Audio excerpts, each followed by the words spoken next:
Hello दोस्तों, कैसे हैं आप सब। आशा करती हूँ ठीक ही होंगे और जीवन का आनंद ले रहे होंगे। तो अगर आप चैनल पे नए हैं तो हमारे चैनल को ज़रूर से ज़रूर सब्सक्राइब करें।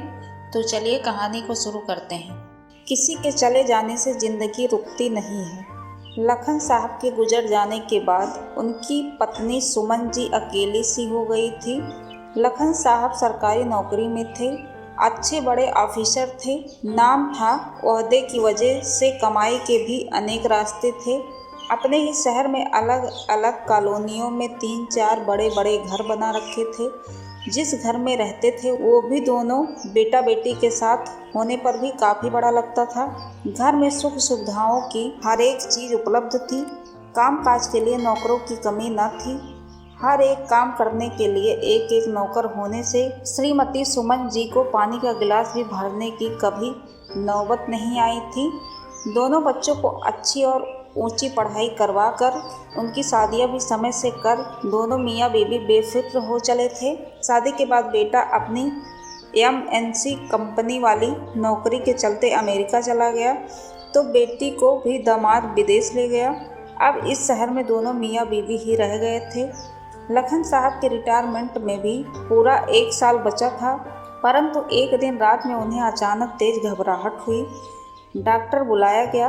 डॉक्टर के आने के पहले ही लखन साहब दम तोड़ चुके थे। डॉक्टर ने मुआयना कर बताया कि साहब को सीवियर हार्ट अटैक हुआ है और वो ही उनकी मौत का कारण बना है। विदेश में बसे बच्चे आए, आखिरी रस्में निपटा, माँ को अपने साथ चलने के लिए बोले पर वो ना मानी।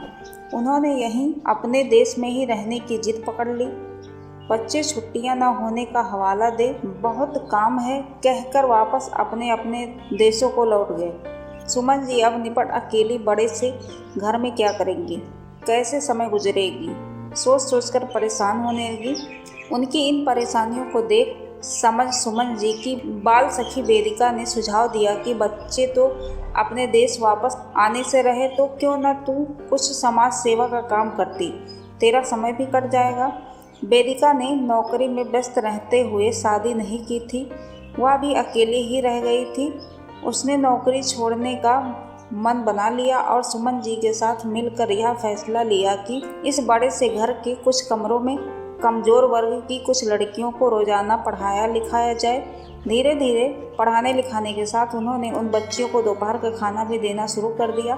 कुछ ही दिनों में इनका यह प्रयास सफल हो चला। उनके द्वारा शुरू किए इस अनोखे स्कूल में लड़कियों की संख्या धीरे धीरे बढ़ने लगी।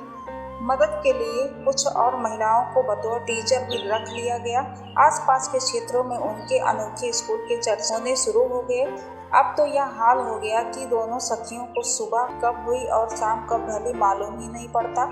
सुबह से शाम स्कूल में लगी सुमन जी को अपने पति के जाने का, बच्चों के साथ न होने का एहसास ही नहीं होता।